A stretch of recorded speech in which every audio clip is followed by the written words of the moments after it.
ঘরে থাকা খুব সাধারণ কিছু উপকরণ দিয়ে আপনি চমৎকার এই জলপাইয়ের চাটনিটি তৈরি করতে পারেন। হ্যালো এভরিওয়ান, আসসালামু আলাইকুম। কেমন আছেন সবাই? আশা করছি সবাই অনেক ভালো আছেন। আর সামনে যে শীত আসছে, আশা করছি সবাই বেশ উপভোগ করবেন। তো শীতকাল যেহেতু চলে আসছে, তো জলপাইটাও নেমে গিয়েছে। আমি বাজারে গেলাম, বাজারে গিয়ে চট করে কিনে নিলাম কিছু জলপাই। যদি এখন ঠিকমতো নামেনি, তারপরও একটু ছোটো ছোটো লাগছিল আমার কাছে। মনে হচ্ছিল যে আর ১ সপ্তাহ বা ২ সপ্তাহ পরে গেলে বেশ ভালো পাওয়া যেত। তো যাই হোক, মন মানছিল না, চটজলদি নিয়ে আসলাম এই জলপাই। তো আমি সুন্দর মতো একটু লবণ আর একটু হলুদ দিয়ে সিদ্ধ করে নিয়েছি। আর এখানে আমি একটা ছাঁকনিতে পানি ঝরানোর জন্য দিয়ে দিলাম। আর এদিকে আমি কড়াই রেডি করেছি, কড়াইতে পরিমাণ মতো সরষের তেল দিয়েছি আর দিয়ে দিচ্ছি একটু রসুন থেতো করে। আপনারা চাইলে এখানে আস্ত রসুন মানে গোটা রসুনটাও ব্যবহার করতে পারেন, কিংবা চিকন করে কুচি করে কেটেও ব্যবহার করতে পারেন। আমি এখানে থেতলে করে দিয়েছি যাতে করে একটু ফ্লেভারটা ভালো আসে। তো যাই হোক, এবার সমস্ত কিছু আমি ভালোভাবে মিশিয়ে নিচ্ছি এই তেলের সাথে। আর হ্যাঁ, আমার ঘরে কিন্তু শুকনো মরিচ একদমই ছিল না, যার কারণে আমি এখন গুঁড়া মরিচটা দিয়েই কাজটা সেরে নেব। আর শুকনো মরিচ ছাড়াও যে আপনারা কত সুন্দর এই রান্নাটা করতে পারেন সেটাও একটা টিপস। আর কম মশলায় কম উপকরণে কীভাবে রান্না করবেন সেটা তো অবশ্যই রয়েছে।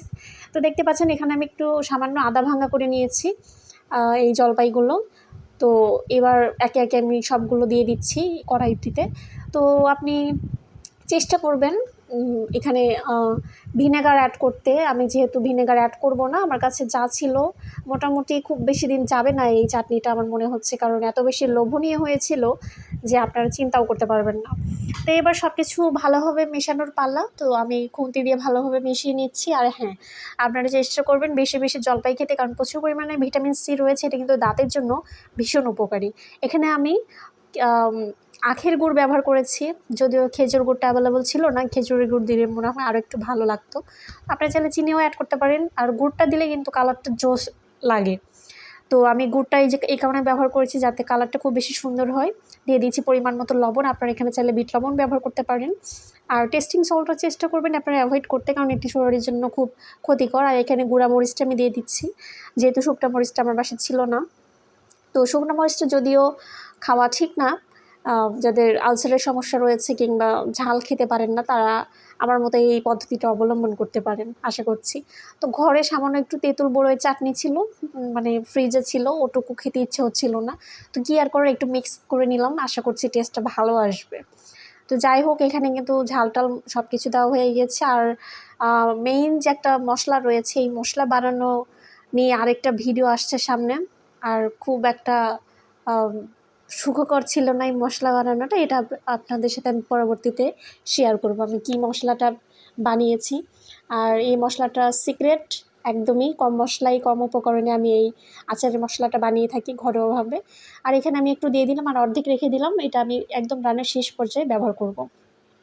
অলরেডি যে ঘ্রাণ আসতে শুরু করেছে, আপনারা চিন্তাও করতে পারবেন না আমি আজ পর্যন্ত যত আচার বানিয়েছি। আর হ্যাঁ, মাঝখানে একটু দিয়ে দিলাম ধনিয়া গুঁড়া। তো কী যেন বলছিলাম, যে আমি যত আচার বানিয়েছি এ যাবৎ, আমার কাছে মনে হয়েছে এটা বেস্ট। আচার বলেন, চাটনি বলেন, যেটাই বলেন না কেন, এটা আমার কাছে বেস্ট মনে হয়েছে। টেস্টটা একদম ফাটাফাটি ছিল। আপনারা অবশ্যই চেষ্টা করবেন বাসাতে, কারণ জলপাইয়ের সিজন চলে এসেছে। বাজারে অলরেডি দামও কমতেও শুরু করেছে। আশা করছি এটা আপনারা স্টোর করে রাখবেন, একদম বছরের পর বছর খেতে পারবেন। যদি আমি সিজনাল ফ্রুটগুলা সবসময় চেষ্টা করে থাকি খাওয়ার। তো আমি সামান্য আগে করে দেখলাম কী অবস্থা। তো দেখতে পাচ্ছেন ফাইনাল লুকটা কেমন এসেছে। আশা করছি সবাই বানাবেন, আর কেমন লাগছে সেটা অবশ্যই জানাতে ভুলবেন না কিন্তু। ধন্যবাদ সবাইকে।